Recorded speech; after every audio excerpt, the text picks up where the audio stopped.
representatives on the board.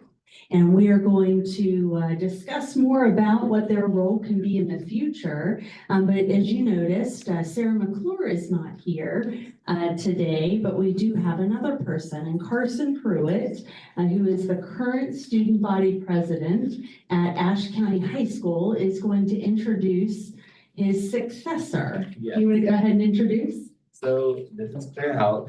She's been my vice president for the past year now. You've been council since your freshman year, correct? And middle school. And middle school as well. We didn't have middle school due to COVID. I want to say that word. Yeah, sorry. Since the C word, we didn't have student council when I was in middle school, but I'm glad you got to experience that. And she will be filling in, well, she will be succeeding me in this role next year. So if you want to say anything, introduce yourself. My name is Claire Hauk, like Carson said. I'm a junior this year. I'm super excited to be president this upcoming year. I love being on council. It's been a huge honor meeting people and getting to help with dances and all sorts of stuff. So I'm really excited to be kind of head of it this upcoming year. Thank you, guys. And then, as I said, our early college representative, Sarah McClure, is also a student athlete. And so she had a soccer game tonight. And so she emailed and said she's sorry she could not be there. And I said, absolutely, you need to be with your team. And we're really proud of all of her accomplishments. But we do have Addison over here, who is forever, when I look at her, going to be called the commander, because she was at a, can I tell that story? Yeah. Okay. So of course she takes on a lot of leadership roles, and she is just known for getting things done. And I bet anybody in this room who knows this young woman sees her everywhere, kind of like her mom, but she sees her everywhere. And so she took a personality test and she got a commander, which was no surprise to any one of us because she is a true leader's leader. But she was the alternate, I guess you could say, this year when we knew that Sarah would not be able to be there. But you want to get the good news for next year? Oh yeah, I'll be here next year again. I'm the student council president at the early college. So we have great leaders who are very involved in their community, and I'm excited to work with each of them. So as you all know, we have finished, or we are finishing as the school year ends, a 5-year strategic plan. And I have asked the students behind the scenes, because we've always had students to participate in providing feedback. And so they're going to help me. We have a Zoom planned with myself and the students upcoming. They're going to help me look at what that feedback looks like and give their perspectives, being in Ashe County schools for a long time. So I'm looking forward to connecting with them on that level and see what kind of feedback we can get from students to make sure that what we're doing really makes it down to the student level, because after all, that's why we're here. So thank you all. So I wanted to say congratulations. She's not in this room that I see, but congratulations to Jennifer Crisco, Dr. Jennifer Crisco.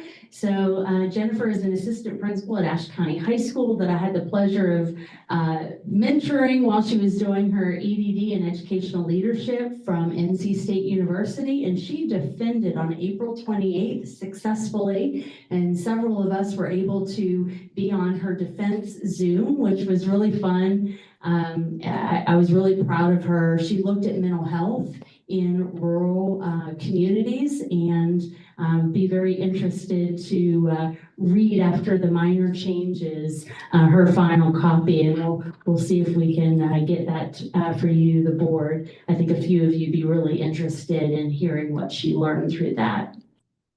We had some employees of the month in April.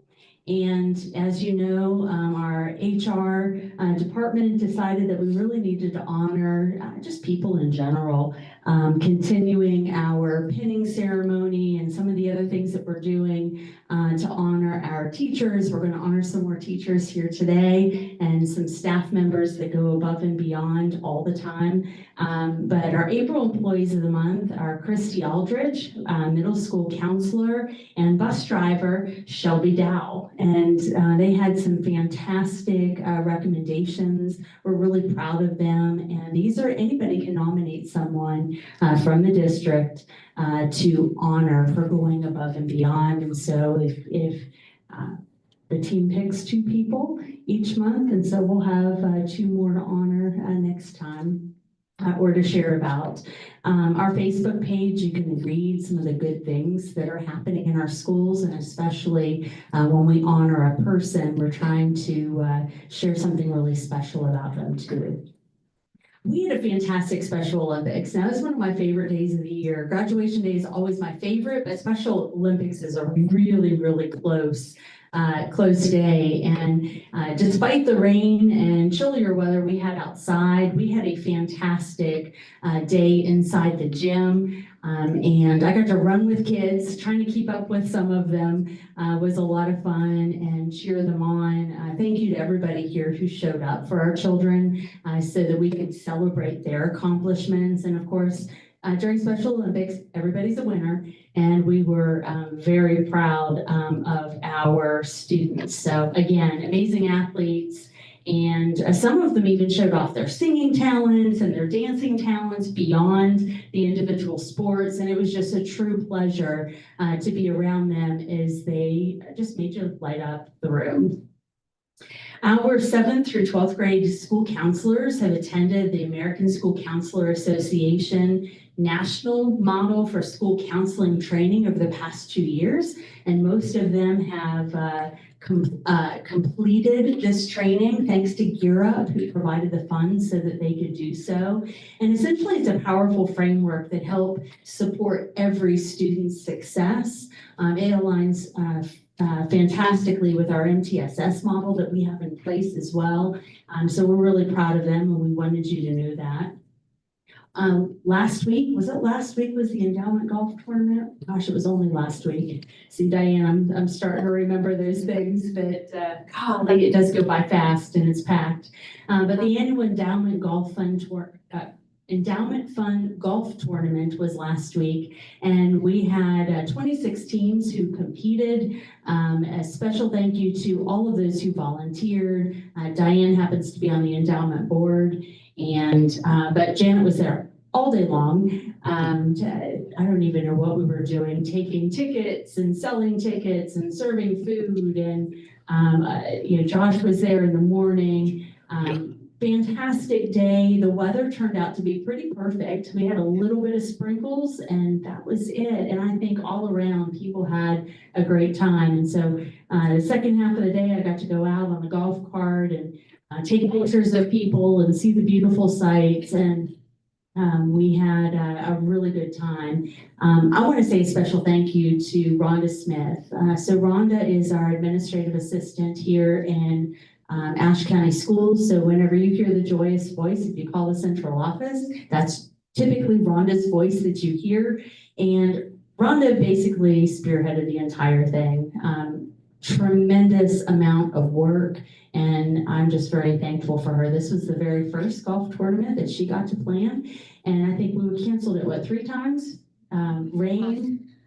Twice, so this was the 3rd time, yeah. So it was rained out and then hurricaned out, and then this was 3rd time's the charm, I guess. But we're really thankful for her. We had a couple of great winning teams. First place overall was the AED team with Sean Termeyer, Anthony Hamilton, Kenny Harless, and Jody Richardson. Second place overall was the Westwood Elementary team of Kevin Miller, David McNeil, Troy McNeil, and Stephen Moody. So where is Mr. Grable here? Scott Grubb team. I don't know why I was saying Mr. Grable. Yeah, Scott Grubb team. They play a lot of golf, clearly, to be that good. So anyway, that's good stuff. We're really proud of them and glad that you all participated. Say something here. Please. We appreciate everyone. The money that we raise from this tournament goes directly back to your endowment grants. All of the money that we earn through that is going to the grants, and we're trying to come up with another fundraiser before we do golf again, so that we can even add to that pot, because it's been a hard year. So we're trying to come up with some more money.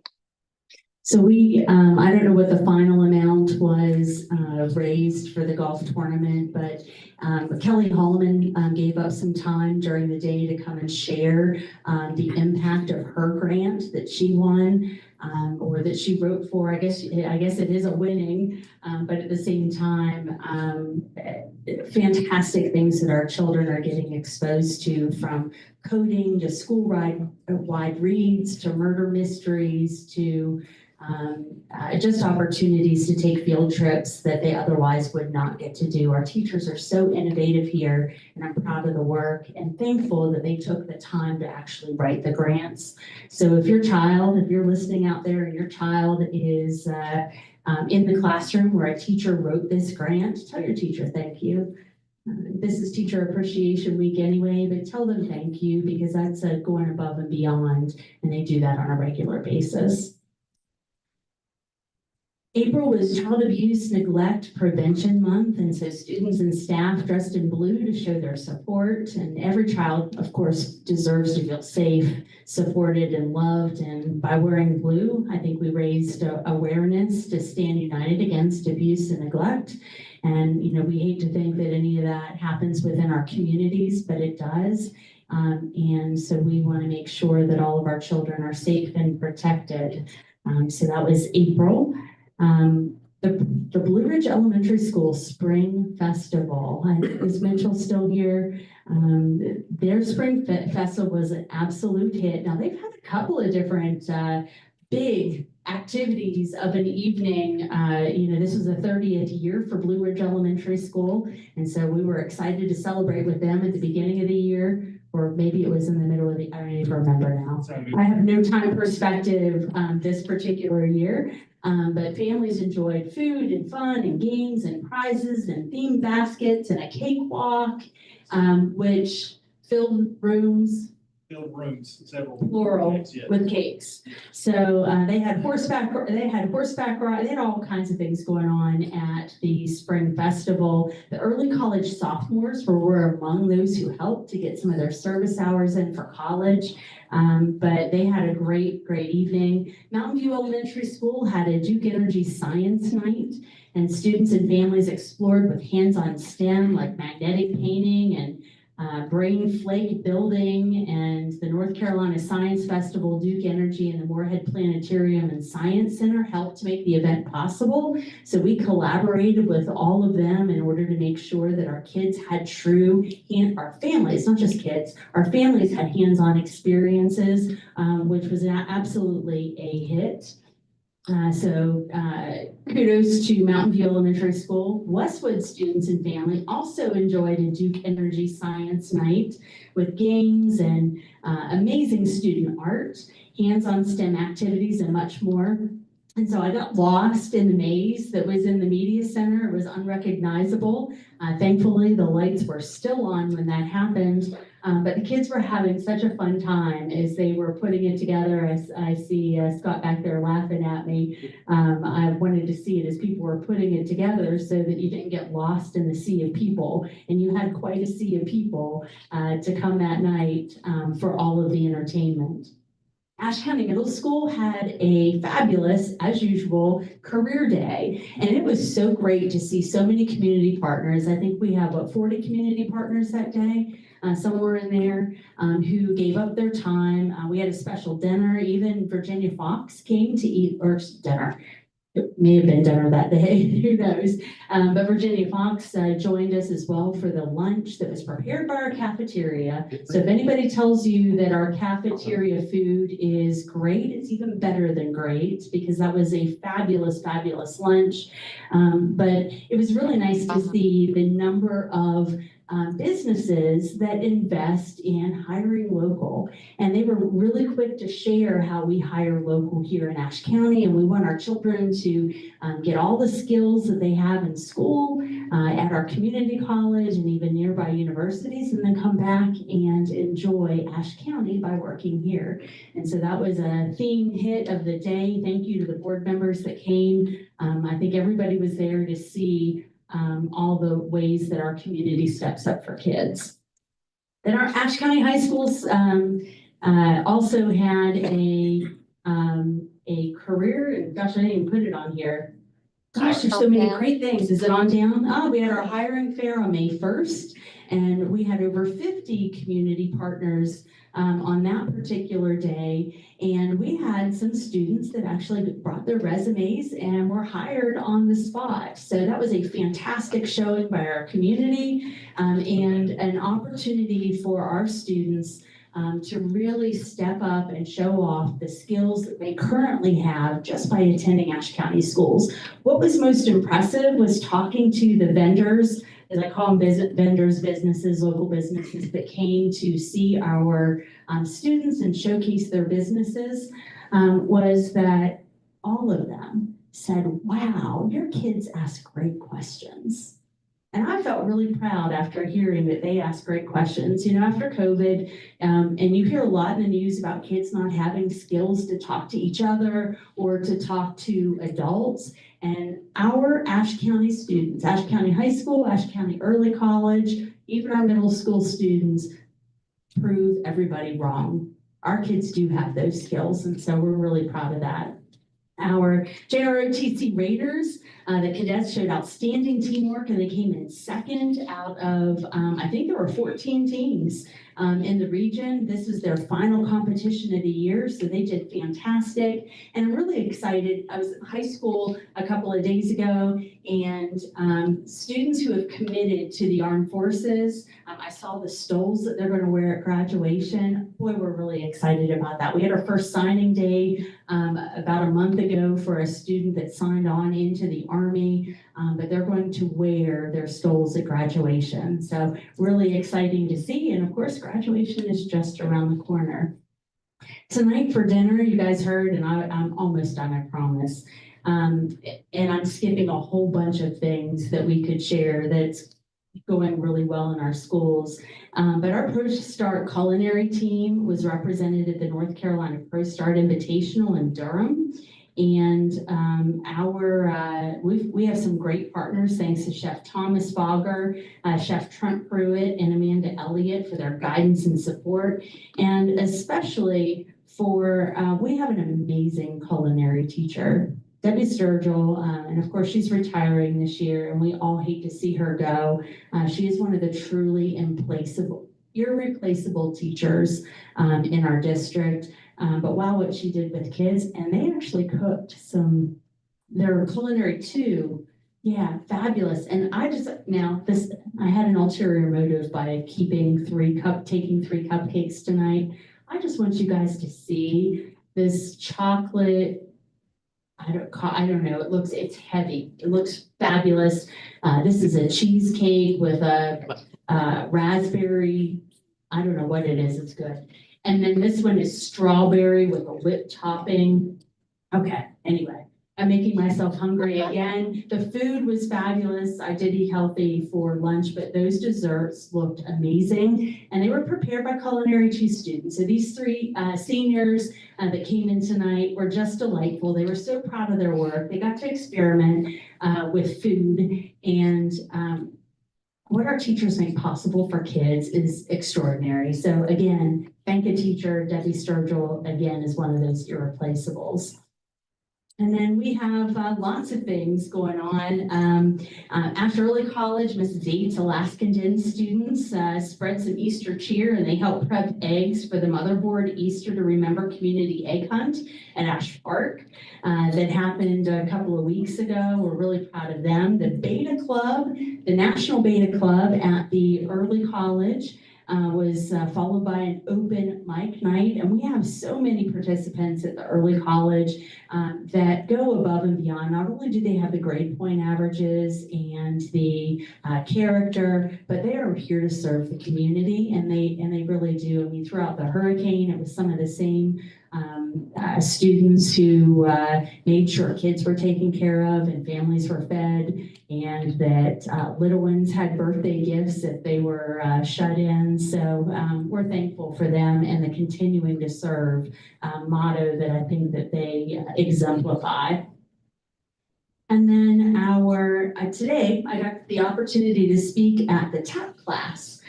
So tap, not literally tap dance, I would have done that too. But our TAP class is teaching as a profession. And so that has been grown by Dr. Jessie Hall at the high school. She's an English teacher and just truly inspiring. If you see her in her own classroom, she's one of those models that I want teachers to be and students to emulate. But I was there during, an interesting Monday morning at the high school. But the teacher as a profession class level 3 field experience students went to Appalachian State University, and they had a chance to attend a teacher conference. And so we have a great school system where a lot of other school systems are fighting to get teachers and don't have very many.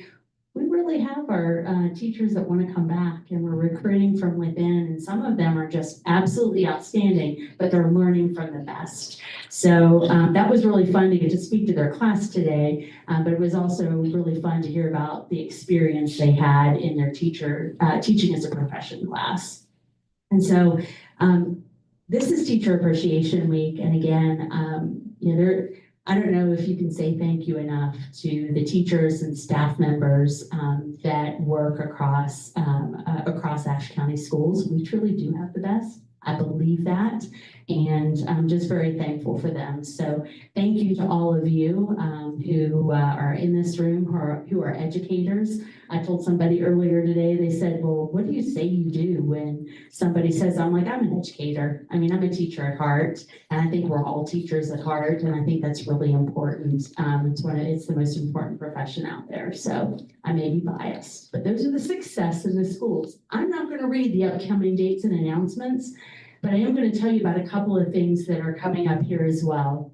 We have our Student Best of the Best Awards. Last year was our very first annual Best of the Best. And so these are seniors from the early college and the high school. And we may have a certain person in here in this room that might get an invitation to that Best of the Best dinner that's coming up. So make sure you have on your calendars June 3rd. These are your top GPA students, June 3rd at 5 o'clock at Timber Rivers. It's been on the calendar for a while, but the 5 o'clock at Timber Rivers, we will have a celebration for students. So this is, I know it's a busy week leading into graduation. We have a board meeting the night before and a dinner that night. And I think there might be a couple other events scheduled as well. But we're truly honored to honor our kids who are the top of their class.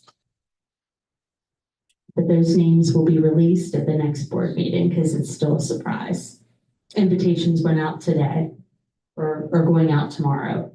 I don't know if you, Carson Pruitt, did you get one? I did not receive one today. Okay, so then Carson, I just spoiled Carson. There you go. You're going to get one in the mail either when you get home or you'll have it tomorrow. You will have an invitation because Carson is one of the top students at Ashe County High School. So there you go. I should just put their names in there, right? So the next one we have on here is a donation that we recently received. Now, as you know, Amy Walker, all back there, Amy Walker, about 5 years ago, so it was 2021, and everything had been shut down for that C word that we're not going to talk about, that who shall be nameless, right? We had been in school, but it was just an odd year. And Amy's like, gosh, we've got to get our community back. We've got to get out there and really try to pull people together. And let's do an outdoor event. And so we started brainstorming, and this brainstorm became huge. And I think that first year we had about 1,500 people to show up. And last year, last year was our 4th annual. We had over 4,000 people to show up for this event. And this is our back to school blast. And during that time, we hand out 1,600 book bags filled with school supplies. We have Mr. Little here who, all right, Shane, I can call you first name, who he and his team provide free haircuts. And I think last year they did almost 300 free haircuts for kids. Truly extraordinary.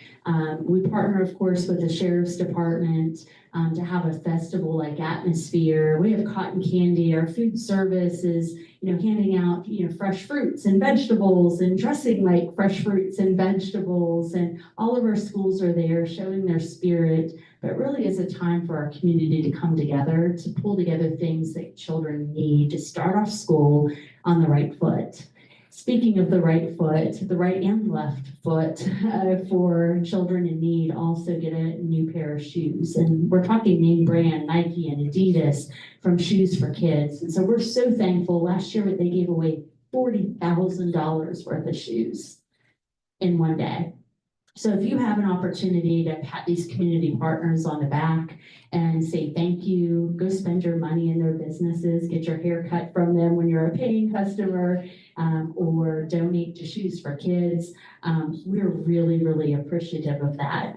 What we're even more appreciative of, because we're usually begging and borrowing and trying to get discounts at whenever, buying throughout the year, so that we can get all of these supplies for our children. Our churches do a great job of making sure that we are that we have the things that we need, but we always end up spending some money. And I had Keith Lau, who is from Horace Mann, who's going to share a little bit, and there's a microphone up here.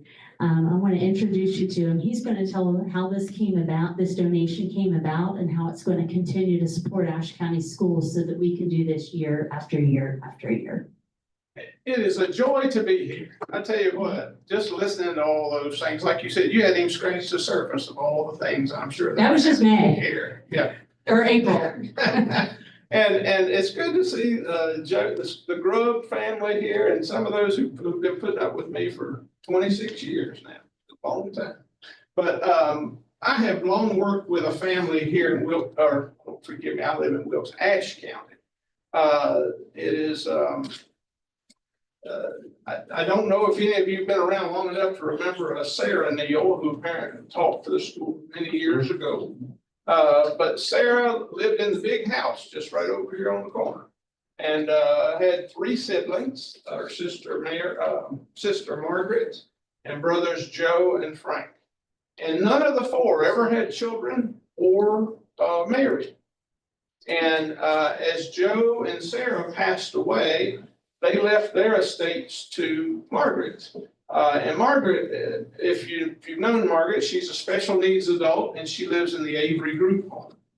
And long story short is they created a trust for her, and it has grown to a sizable amount of money. And the way the trust was originally written was all the money would go to national charities upon the death of Margaret. And so several years ago, if you know Jack Reeves, local attorney, Jack is the trustee for the trust, and I suggested to him, I said, why don't we do something that'll keep some of that money local? And so he agreed to do that. So just in November, we created a trust specifically for Ashe County Schools. And so a sizable amount of money, not quite 7 figures, but close, was put in there, and it should generate between $20,000 and $25,000 a year forever. For us to be able to turn to work with Dr. Cox and Dr. Mokin and Amy and Amanda and the rest of them here. And what I'm excited about is this first $5,000 is really what I hope is just the first of a lot more to come. We're taking baby steps. The market's been a little crazy, so we'll be careful how we take it out. But my hope and my intent is to work with each of the principals to come to them and say, how can we support your school? What are some things in your school you want us to do? So we're excited about that. Horace Mann has a long tradition of celebrating excellence in education and working with schools and that type of thing. So we just look forward to our continued relationship, and thank you for having me tonight. And we thank you for thinking of us and making sure that the funds not only stay local, but support education. Thank So. When I told you that we had a $5,000 donation, you would have thought it was Christmas. So she was jumping for joy because that donation will go a long way for children this summer as we're planning for our back to school blast. And so we are just thrilled for that donation and to continue that tradition. And so thank you to people like Shane and LL and Keith who are truly partners in this work. So thank you. So now comes to people that we'll be honoring with a dinner in September. But you've seen it plastered all over Facebook and our Instagram. But we have our District of the Year employees that have been announced over the last 2 weeks. And so I'm going to call your name and have you stand up. And we're going to share a little bit about or where you are located, so what school that you're from and represent, and I get to tell a little bit about you too. So.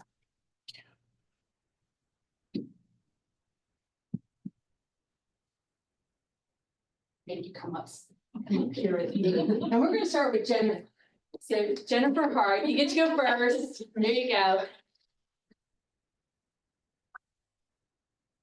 So every year we honor a classified employee of the year, classified staff of the year. I don't know what actually says on the plaque that she will receive, but she is she's in the office at Ashe County Middle School.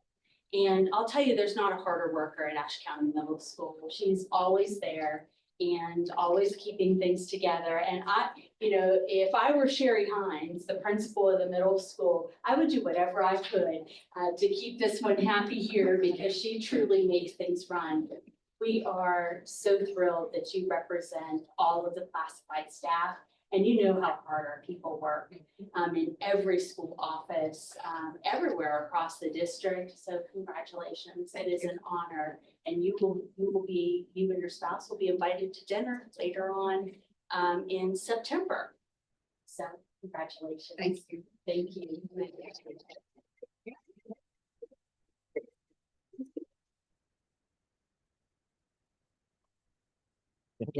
I'm telling my man. You got to give her a hug. There you go.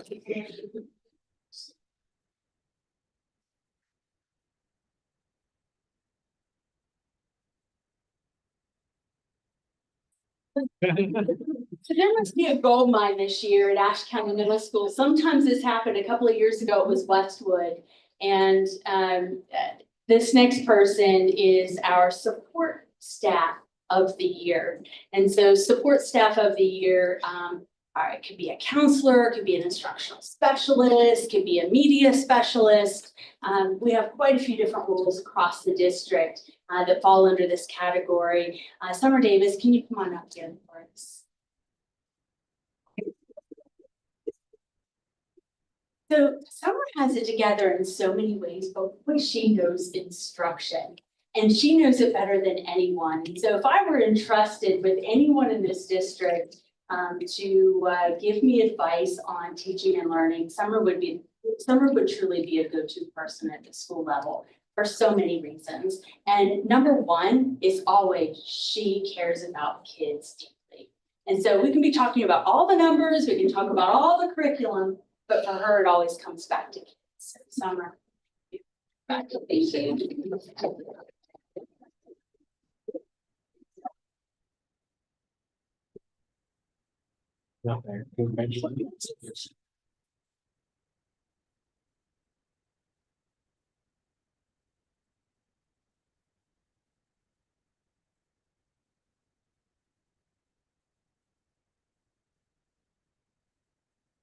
So next on our list is our P of the year. And so every year we've hit the jackpot on beginning teachers here in Ashe County. We seem to have qualifiers for the state NCAT Beginning Teacher of the Year awards, and I suspect this year will be no different. Mason Wagner, will you join us up here?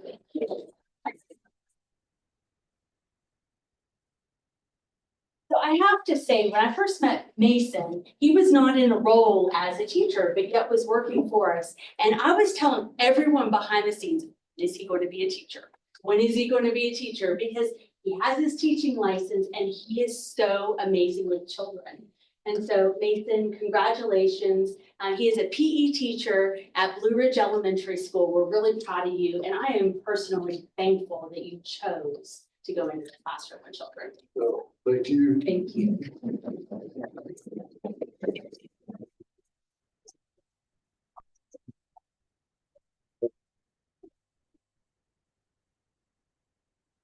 And here to this, we got all kinds of stories about Mr. Wagner because were you not like the classified staff of the year a couple of years back? I was, yes. So he started off as a custodian at Blue Ridge Elementary School, and he was building an outdoor classroom for children so they'd have places to read in our beautiful scenery that we have. Truly always has gone above and beyond, and so I'm very proud of you. Congratulations. All right, so next on the list, so I don't miss anybody. Well, I'm going to say Principal Farmer. Is our principal of the year. He is not here today because somehow he is at another revival. So if you see him, I'll tell you, he'll make anybody come to the altar. He's really good at what he does at after hours, but so Justin Farmer is not here. So our teacher of the year, Tanya Rollins, if you'll come on up here.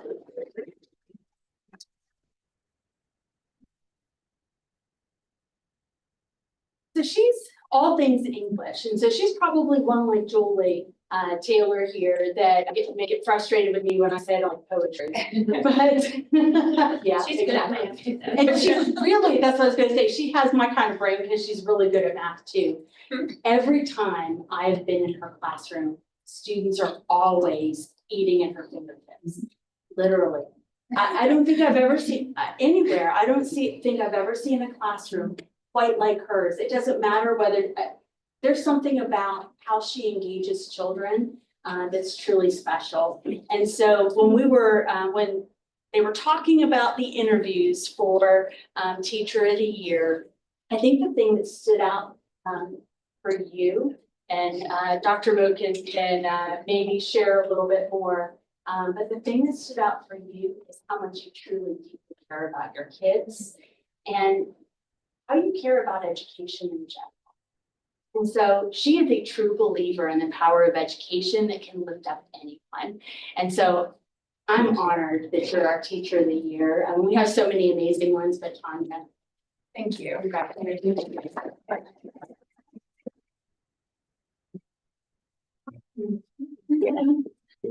Thank you.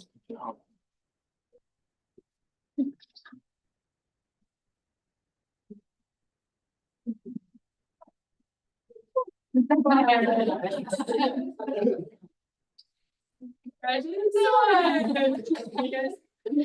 what I mean? I mean, it doesn't get any better than that. It doesn't get any better than that. The next on the list, we have two teachers that will also move on to the state level, just as our Teacher of the Year will compete at the state level as well. But Megan Colbert, come on up here, please. Megan. Something about Megan Colbert. First of all, not only is she our district CTE Teacher of the Year this year, but she's also Ashe County High School's Teacher of the Year this year. So from a CTE perspective, I don't think that there, other than teaching, I don't think there's any more important profession than what she prepares students to be. And she teaches our nursing fundamentals classes, and I don't know what else, you teach all kinds of nursing type classes at Ashe County High School. And our kids know so much, and I think she had 100% on the last set of exams for whatever the class that the students have to take for their credentials, yes? Yes, Yeah. they're CNA. CNA, thank you. It was not gonna come to me today. But Ms. Colbert is truly dynamic in the classroom, and her kids, I mean, I would trust them now. I mean, if you think about a child that you want there when you are sick or ill or injured, she's preparing them, and boy, are they prepared.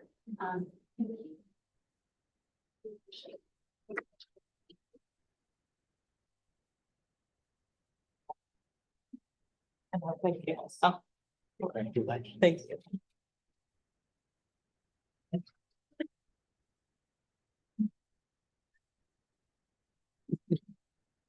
Right now.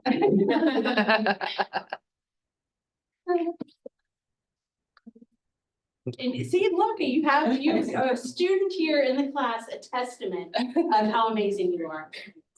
And it's true, it's true. Of course, I can say that just about anybody, but Megan truly is special. Right, Earl?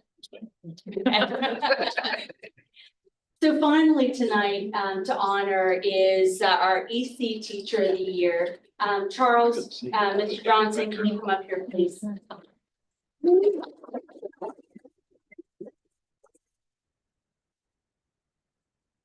So when I walk into his classroom, kids can't wait to share with me what they're learning. True? That's true. That is true. Every single time. They're like, come here. Just really wanted to hold my hand and take me through the classroom and go to the board and share with me what they're learning.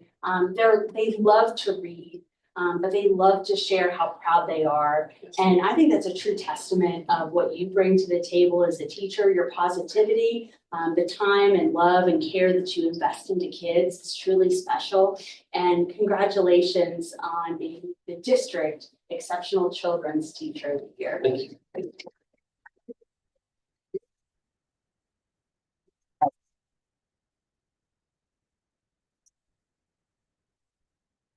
The first one to do. And the only one I didn't tell all. You didn't warn them. No, I did most of the time. Good time. Let's see. So you want to introduce? Yeah, I can if you'd like me to. So I'm going to take the last slot on here and kind of turn it over to Dr. Harry Worrell. Here, she's a guest for us tonight. I'm going to go ahead and let you explain why you're here tonight. Absolutely. Thank you, Jim. It is my honor tonight to be here to recognize a very special leader in our region. And when we think about tonight and we think about all of our wonderful students and our great educators in Ashe County Schools and our awesome Board of Education, we know that you have a phenomenal leader. And our superintendents in Region 7 have elected our Superintendent of the Year for our region as Dr. Issa Cox.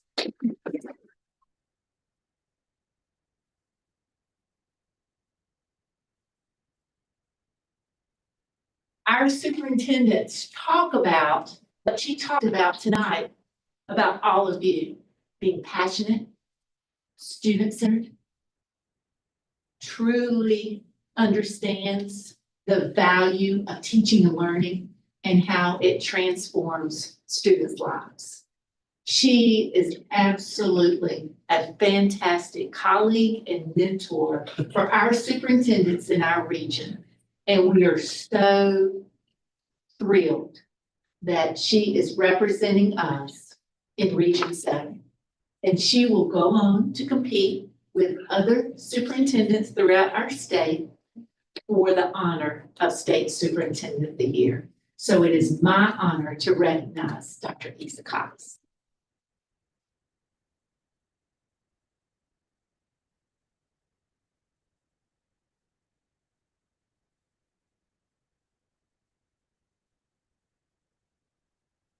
You care if I ask a question, Dr. Ward? Oh, yes, So please. explain to us what area is Region 7, so Okay. everybody knows. 7 is the State Board of Education, Region 7 of our state.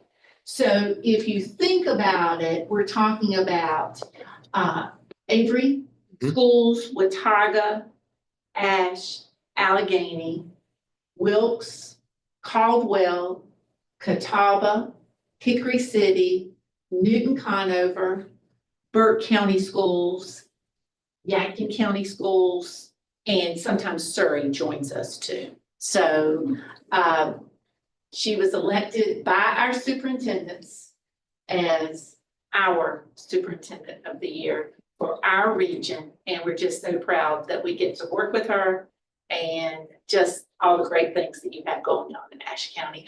And this is a true reflection of all of you, of all of your work. And she's constantly talking about all the great things you're doing and sharing those things with others, and just a tremendous colleague to other school districts.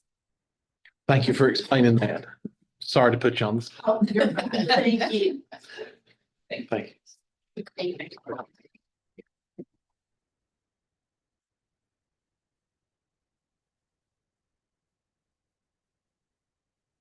I think that got, you were the last item on that one, you Dr. Cox.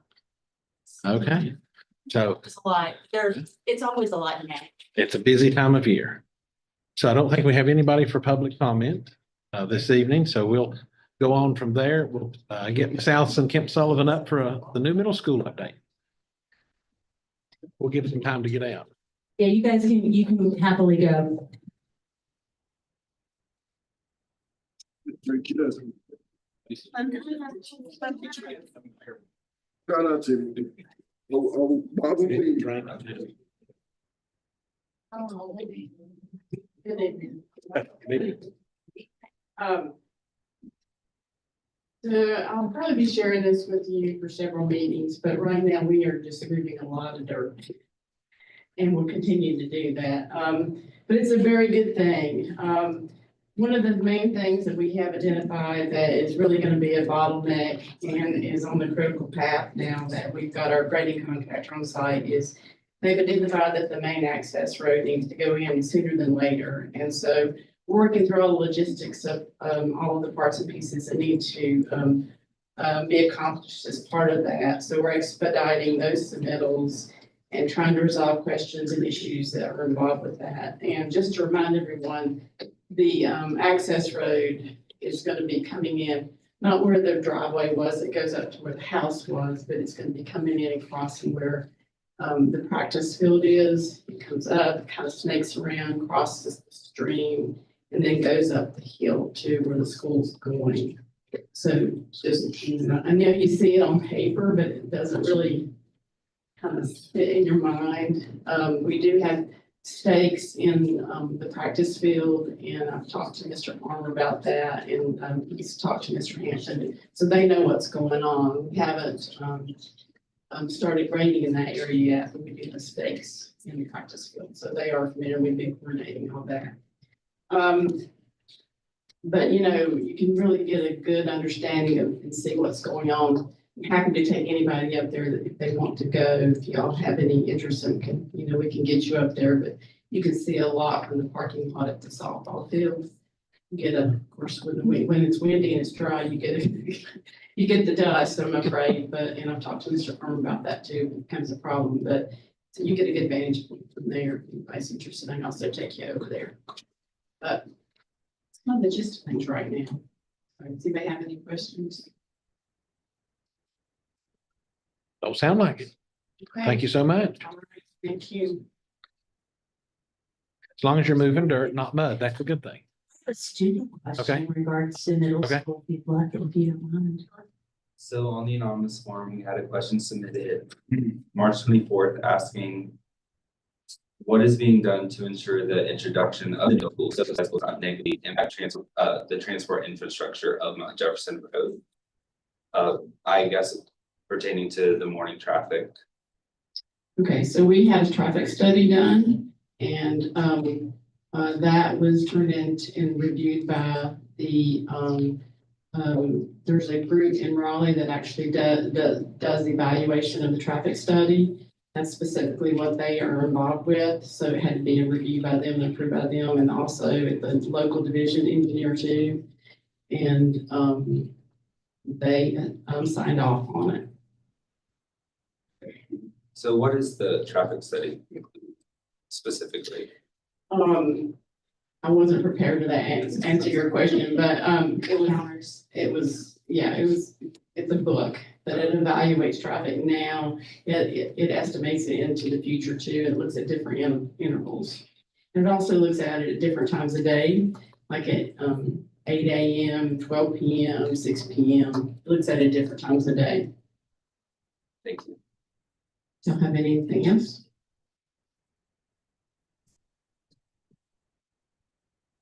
I think we're good. Thank you. Mhm. I think they're replying to them on that. Okay. So while the typing's going on. Sorry. You're good. So the board will go into action items now on our agenda. The first item under action is personnel.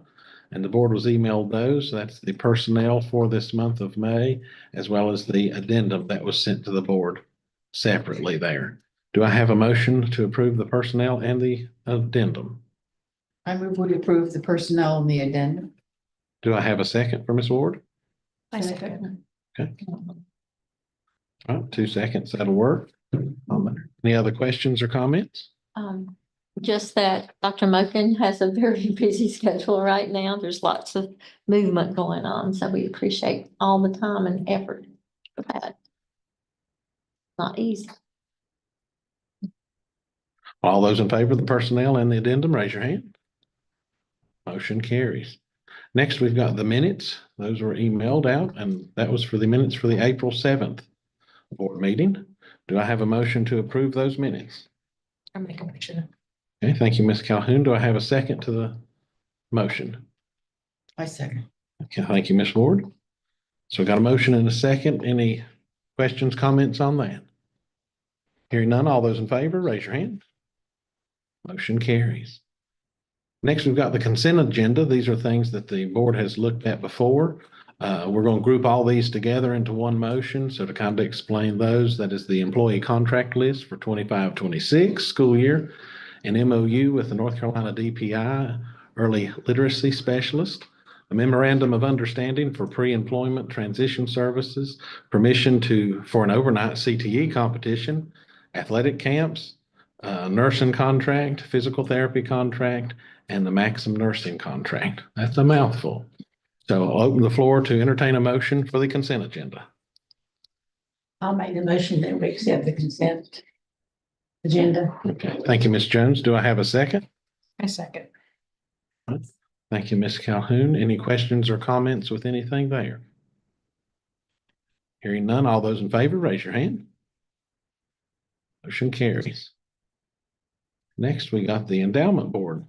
Speaking of golf tournaments, so endowment board recommendations. So you've got those in the email there for you. So the board will need to approve those. Do we have a motion to approve the endowment board grant recommendations? I move that we approve the endowment grant recommendations. Okay, Ms. Ward's got the motion. Do I have a second? I'll second that. Thank you, Ms. Eldred. Any questions, comments? All those in favor, raise your hand. Motion carries. Next, we've got the AIG local plan for 25 through 28. I about said 26, but it says 28. Oh, it's 6 pages, it's a long one. all right. You just put the plan, and I must remind it's on that disparity, we have to do a self-assessment that is just as long, it's about 76 pages. And then we have handbooks and brochures and paperwork. And I do remember last year, not last year, when I first started in this role, it was COVID when we had to do this along with 2 audits. And I remember we didn't have Sealy and you had a big fat packet, if you guys remember. I have it somewhere. Yes, probably. Kept it as a souvenir, didn't. So, yes, we are I'll read it. asking, we did work on this as a team, a multitude of times. And we had parent readers, from all different subgroups. And now we're just asking for your approval. Do I have a motion to approve? I'll make the motion we approve. Okay, do I have a second? Second. Thank you, Ms. Elders. Thank you, Ms. Jones. So now any questions, comments? Yeah, I had a couple of questions that pertain indirectly to the plan. And the first one was, if we lose Title IV funds, I noticed that Title IV is how we fund, must be our materials from AIG, because most of our money goes to personnel, correct? Well, Title IV actually is safe and healthy students, and that's a lot of student services. But one of the things that we fund out of Title IV is Opportunity Gap Clubs, which is a lot of our talent development, particularly at elementary. We fund Girls on the Run, the robotics. I think I was putting my head, Crazy Eight Club, Drama Club at Westwood, all the different clubs. And that came about, when we funded those with ESSER, and then after ESSER, we wrote it into Title IV because we feel like all kids need that. So Title IV is really, AIG is state and local. I wish we had federal for that, but we don't get any federal funding, other than what's allotted that's for all students in the county. And Title IV is for all students, all levels of students. But it could impact this. Oh, yes, any of the title fundings, if we lose, yeah, it could definitely impact any group, any subgroup. And when was the last time the AIG advisory group met? Well, we meet in different ways. So we meet, especially this year, probably we've met about 8 times. And then we have parent readers. We ask parents to come in, but sometimes they can't. So we let them read the plan and ask for advice, and we call them on the phone. So that's usually when we're working on the plan. Yes. Oh, yes. Yeah. And we get their feedback through surveys. So we send out parent surveys, student surveys, teacher surveys, and then we look at that to evaluate what we need to change. So that self-evaluation I was talking about, that's about this long. We have to rank each of these standards: low, quality, medium, or high. And from there, decide which ones are the highest. And so this is written as how it will be based off those results from the surveys and what we know that we need to change. And this would be the plan going forward if you. It's grown a little bit since I used to help It's a develop. lot. It's not a lot, but it's very thorough. We appreciate the work. The ladies work hard, and we appreciate the parent readers and the community help that we get. We would like to drag them into every meeting, but I feel even bad pulling them out of school, because if I pull out my specialists, that's time without them being with their students, and I don't really like to do that after school either. So we do the best we can, but they do a great job, and the principals have been very generous to let me pull them more this year than I normally do. Now, how often do we do the plan? Well, every 3 years. So in that 3rd year, this has been a year-long process. And so I look at it as 2, but it's in law that it's every 3. Yeah. Very thorough. Very thorough. Any other questions, comments? Hearing none, all those in favor, raise your hand. Very good. Thank you. Yeah. Next, we've got the last item on the action is for a field trip on there. And I see, yeah, there's Miss Denny. Hiding in the back. You were. Everybody sits in the back. Yeah. No, the cupcakes are back there. That's why everybody's sitting in the Yeah, back. that was right beside the cupcake. They'll do that to you. Wanting, yes. Mhm. I mean, They do that oh, to me. Yes, so I'm here to ask permission from the board for me and D Level and I to take up to 6 students this summer to UNC Wilmington to a Spark Exchange. As you know, last month I came before you talking about the Spark Lab. Well, this just sparks from that Spark Lab. This is a teamship-based summer program. And during this time, the students will get to go to UNC Wilmington, if you approve, from July 13th to the 15th. And they'll get to take part in lots of opportunities. They'll get to meet with tech industry experts. They'll get to talk to technology innovators. They'll get to meet with business leaders and representatives from higher education. So it to be very much set up like professional development that we would go to. So they'll get to choose some of the things that they do throughout the day. But as a part of that, they'll get to, they can choose like coastal engineering, digital anatomy. So where's technology and anatomy going? Nuclear energy, marine cybersecurity, virtual reality and health sciences, mechanical engineering, prototype development. So lots of higher ed and technology intertwined. They'll get to stay in the dorms there at UNC Wilmington. All but a couple of their meals will be provided, and that's the meal down and the meal back. They'll get to take part in team challenges, public speaking, and a lot more games, and they've got their whole days planned down there.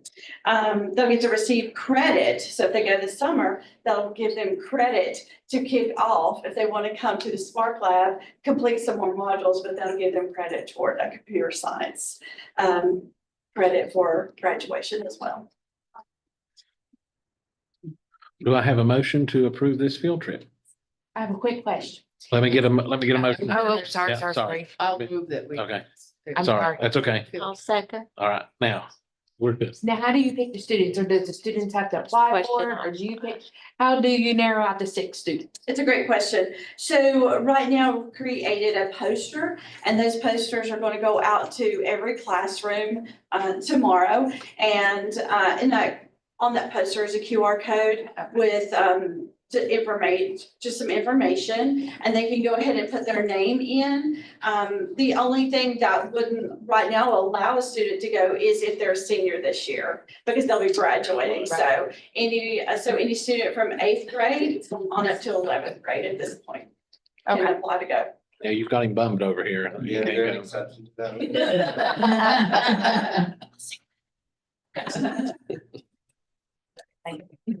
Any other questions? She got mine. I was just wondering how we were gonna pick, what if there's more than 6? What would do that? Can you take more? No, only up to 6, because all of the schools that are involved with this, or that have a Spark Lab or are going to have a Spark Lab can bring students, so it's a limited number for each one. I mean, I could reach out and ask if maybe a class or a school is not taking 6, maybe we could fill their spot, so that's something that I could ask in a meeting with the Spark. It's a great opportunity. It is a great opportunity. Any other questions? What did you say was? The youngest would be, they're in 8th grade right now, rising into 9th. So next year they would be a freshman, they're seniors. Thank you. Thank you. All those in favor, raise your hand. Don't go too far, Miss Denny. I got a question for you outside of this. So motion carries. Do you want to put a plug in for something that's happening this week? Yes. At the high school? Yes. I've seen on Facebook. I'd like to invite you all to come and take part in our Principal Down Husky High Mystery. So if you'll remember back a few months ago, received a banner for a grant. And that grant was the Criminal Minds grant. So it's a collaboration between forensics, biomed with forensics with Jennifer Miller, biomed with Megan Culver, and the seniors in Mr. Beckworth's English class, and then criminal justice with Mr. Culver. And so we've been going to places like the NC State Department of Justice. So that was interesting. There's only a couple days during the year you can actually walk inside their building. And so we are going to have this culminating game.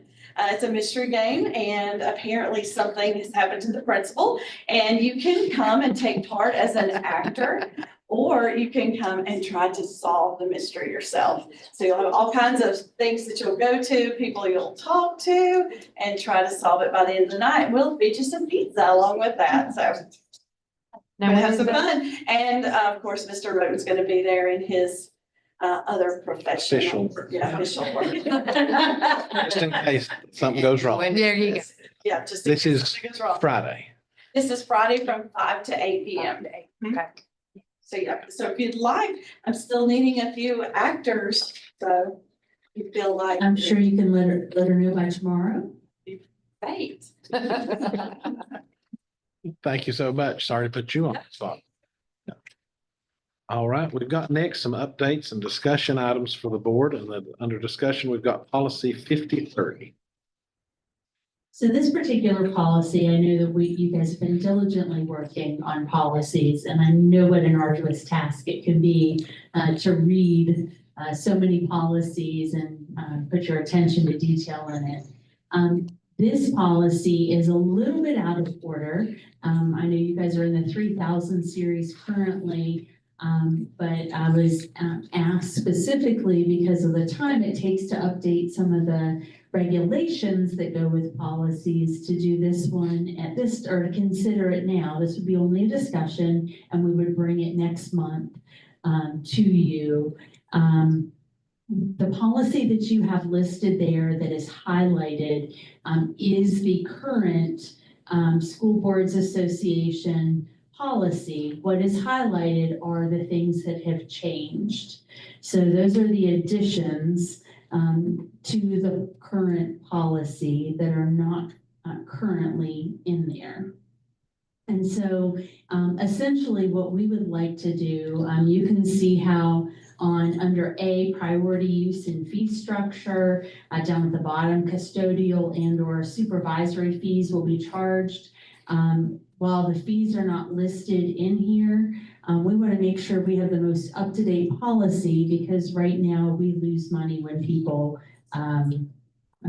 rent our facilities, especially at the high school.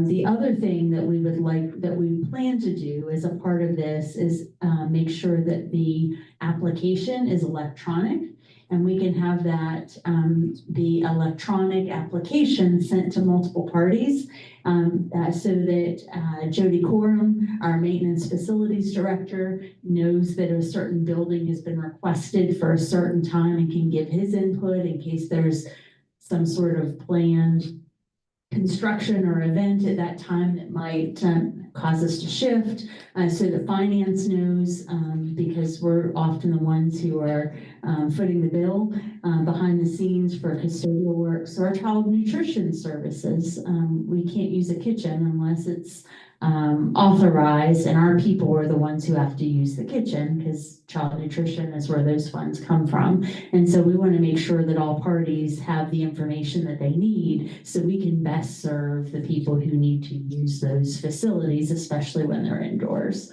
But there may also, again, be something else that's already planned, and this will allow us to have better communication internally with it. You can see that the fees are mentioned in there a couple of times, use of kitchen, utility, custodial, supervisory fees. And one of the things that we often run into are making sure that we actually have people there that can do the work. And currently, our current fee structure, most of our people are in overtime by the time it's a weekend or an evening. And so we need to make sure that we are taking a look at that prior to making that commitment. Anything else to add? Amanda, Lakin worked really hard on the details of this policy for us. And again, this is the School Boards Association one, and she highlighted it specifically for that. Questions? Yeah. One of my concerns about adopting the school board from Raleigh is that it often does not, communicate our particular needs in Ashe County. And this is one of the ones that I think, the community use of facilities is the one that impacts our community the most. Being able to, access our facilities because we have limited facilities in Ashe County. We don't have a lot of extra gym space. We don't have a lot of extra field space. We don't have tennis, we don't have the tennis. We were at a soccer complex, a tennis complex. We don't have any of those things available to our community, so we use our school facilities as taxpayers.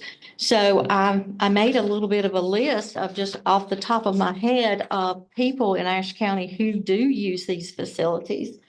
And it's quite a lengthy list. And so I'm hoping we can keep that piece. And I understand the need for, accessing fees. I understand that we can do that as well.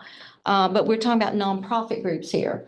And we have many that are nonprofit that may not apply for a 501c3 to be able to use those because it's a quite lengthy process. The people who are involved in AAU basketball, traveling baseball, traveling volleyball, cheerleading, community football even, they often change the leadership on those. And so they do not often apply for the 501c3, although they are nonprofits. So we need to have a consistent way of saying who's nonprofit and who isn't. A lot of these people try to minimally charge parents for what they're have to charge. Lakin Snodden, I think she's been a participant in some of that. And we try to keep the fees down. So I would like for us to make sure that these folks have use that directly impact our students and our kids with alternate activities. Right now, I'm helping with the transportation for a young man, my grandson, to Boone to play soccer because he wanted to try that one. And they live closer to Boone, but Nana and Papa are taking Henry to Boone some of the time or most of the time, and not everybody has that opportunity. And that's why we need to access the ones that we have here. And I would hate to see that change for those people who do use our facilities. While I understand the need for the fee structure, I hope it's not something that they can't afford. And all of us have attended fundraising events at some of our high schools for some person in the community. I remember when Trey Simmons was sick, we had a huge fundraiser for him. I remember when Marty Latham's son, John, had cancer. We had a huge fundraising for them. So we do participate in a lot of fundraisers that go back to the community, but we need to use the school facilities because there's simply no other place to have these things. So we need to be very careful here, I think, about making sure that these facilities are, that they're accessible to the people who need to use those that are just trying to improve our community. An example that has occurred to me listening to Diane is that I'm a member of the Ashe County Quilt Guild. Does a lot of contributions to people in need with quilts. It's an educational group. All the money we do is spent on educating people on how to quilt or we've also helped teach students in the middle school about quilting. And then we've had a quilt show at the high school gym one year. And they are not a 501c3, but they do not raise money for the benefit of the members. They raise money to contribute back to the community. So we need to make sure that we have some addition to this, I think, that allows such groups who are not raising money just for themselves, like a store would be raising money, but are raising money to help the community to also have access. Procedures. We do. Give the superintendent discretion to waive those fees. So for example, empty bowls will be at our high school in, a week and a half, 2 weeks? When I didn't have my mom. And so empty bowls, we always give the partial waiver to. Now, they use the kitchen There is a caveat. and there's a caveat. They use Yeah. our staff. They have to pay for our staff. We can't ask them to volunteer their time. And we can't pay them. And then at that point in the week, if it's on Saturday, they're all in overtime. Then you're paying time and a half. I don't think that's the question. I'm just thinking access to the facilities and I'm sure I know that we've had fundraisers before that we either had a cafeteria staff volunteer her time or that we paid them. And they can't even volunteer it now. That was earlier. So I'm not so. Yeah, that, I don't have a problem with fees and schedules. But I do want to keep intact the access. I will say we raise very little money through facility use. It's mostly your for-profit businesses that make use of the auditorium. It's very little. 2 or 3 a year. It's very little. Well, we just need to make sure our reimbursement rates getting back money we're paying for salaries and those things. We will see those rates before. Yes. That needs to be part of what we are looking at here. And I know as the president of a 501c3, we still have to give money for insurance and those kinds of things. So there are fees there that people don't realize have to be there. I think it costs us about $500 a year just for one night to be able to have the liability insurance that is required by the state. I will say that because I did look into that, folks. To conduct those project graduation, it costs that kind of money there, not to mention everything else that we do. Of course, we use totally volunteers there for that. But we do appreciate the opportunity of having those facilities to do that because we've looked, there is nowhere else in Ashe County we can do what we do for our graduating seniors that night. So there are plenty of activities that happen in Ashe County because we're so rural. We just don't have the access that you might have in Raleigh or Winston, or even the YMCA is not available. We don't have one of those. So I would like for us to be very careful here of the language and what the intent here for us to do that. And according to what I read in the footnotes, we can include for-profit groups in this use policy. I know it's highlighted for-profit only, but we can do that other, but I'm a little leery of that. I would rather have it left to nonprofit, but I want a fair way to assess nonprofit without having to go through a formal 501c3. Oh, I'm a nonprofit process. Now, I didn't see 501c3. It's very vague on here. It just says non-for-profit. It don't really describe it as a 501c3 or a C6 because you got two different nonprofits. You can be a C6 or a C3. We're a C3. Yeah. So, we do have a lot of groups here that, your AA groups, the quilting group that would not have interest in applying for a 501c3 or it takes 2 years and a lot of money and a lawyer to get that status, at least, probably longer now. I don't know. It's been a long time since. But it's not that specific to require a 501. Right. And I just want, I think that needs to be, how do we decide what's nonprofit and what's not? That'd be up to whoever they're addressing in the end, I guess it'd be Dr. I mean, so for example, what we want to make sure most of the people that use it, I mean, like I said, I'll go back to Empty Bowls. They do this every year and they have no problem accessing our facility. In fact, we work with them to make sure that nobody is in the facility at that time so that they can actually use it for their fundraiser. We've not had any issues except we can't have somebody going in and using our kitchen without Tammy knowing. We need to make sure that we have our people there. We can't just have some random person that we give a key to and let them have free reign of the school. And then, we've had some of that in the past where our bathrooms are left trashed and then we have an event the next day at the school and nobody, realize that they're there. So we just want to be able to take care of what we have and make sure we're not going in a hole because we rely on, we don't have fundraisers to do things like this. I mean, we rely on federal, state, and local funding. And there's not a specific line item that covers these particular items for community members. And then how do you pick and choose which one gets that budget if there is a budget line item?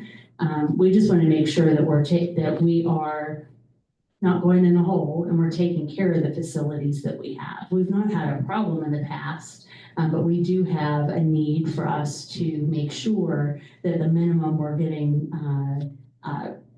reimbursed is for the people that we are expecting to stay during that time. And that's also another ask. You're asking people to work overtime, and not everybody wants to do that too. So we do, it's a balance. It's not that we don't want people there, we do. And we understand our facilities, but they do have to have the insurance. If they get hurt on our facilities and we're liable, so we can't do that. And we need to make sure we have people there that can actually open the facilities, monitor, and close them as well. I think I see that the policy itself is flexible enough. What's going to be in the details of the forms they fill out to apply and how the school system evaluates which ones are acceptable and which ones are not. I think the fee schedule needs to be very clearly listed in a summary sheet. And it has been in the past. Usually it's listed what that specifically looks like. And we can bring that to you the next time. Any other questions, comments? Right. Hearing none. Next I've got on the agenda is a motion to adjourn. Do I have a motion? I make Well, hold on one second. We Oh, wait. the special Oh, request sorry, I'm reading. from Carson here. So Carson, you want to ask your request to the board first? Since this is our last meeting that will be conducted during like the full month of a school year. The full month of a school year. Yes, yeah, sorry. I have Claire help with me and I wanted to demonstrate the segment I occasionally do of presenting the community and student questions to the board as well. I'm not sure if you guys have been briefed on a few of the questions. I haven't seen them yet. Okay. There's a few that I'm not sure we're capable of answering currently, but I can still ask them and then present them at the next board meeting as well. I would just like to demonstrate for Claire, and if she would be willing to join me after the meeting. And so you're gonna share the questions that are there, and then at the June board meeting.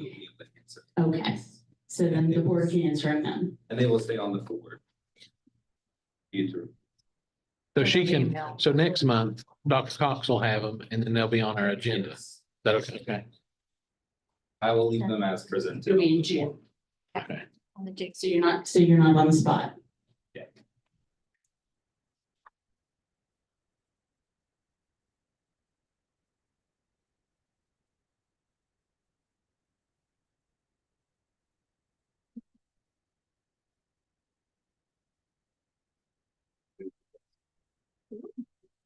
So there have been multiple concerns that we have all been aware of this, I feel. This question is asking, will the boys' bathroom ever be improved or cleaned at the high school? And will the vocational doors ever be returned?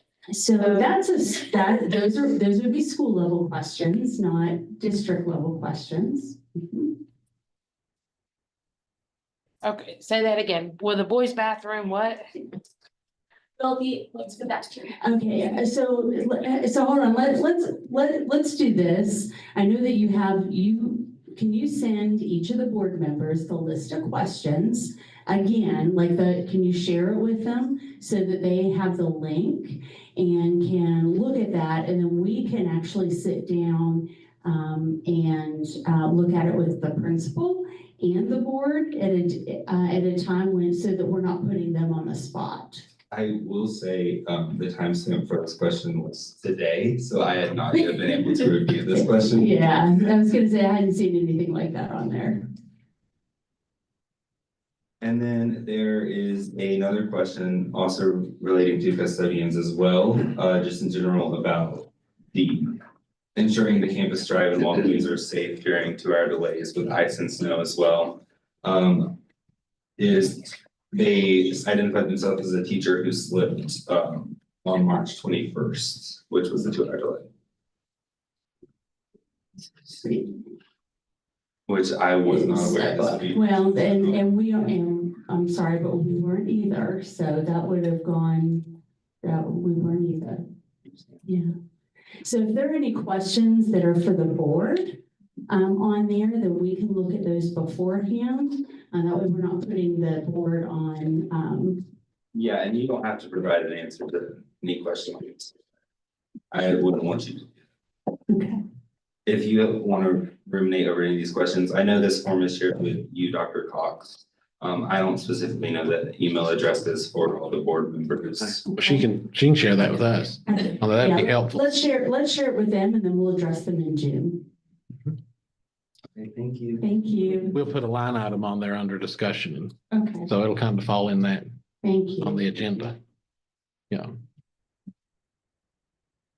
It's good to see that you guys are getting involved and making us aware of what the topics that young people or the high school is interested in as well. And I think that is really cool. Interested in. So I think I emailed you back. Mine is view only, so I can't do anything about that. I'm so sorry. Yeah. You were listed as an editor on my side. These Google forms. Yeah. All right, whatever you just did. I changed the general to. Okay, that's whatever you did, just worked. Okay. That's good. I will share this with each of you right now. And this link has been, the link to the form has been given not only to the high school, but early college and the middle school as well.